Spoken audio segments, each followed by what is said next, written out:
Guarda, aspetta, c'è il zoom.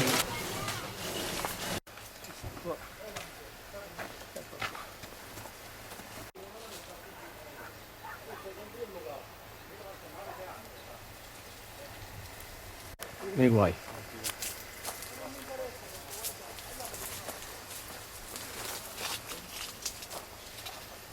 Tu poi si c'è che dici no, auto non si può riportare.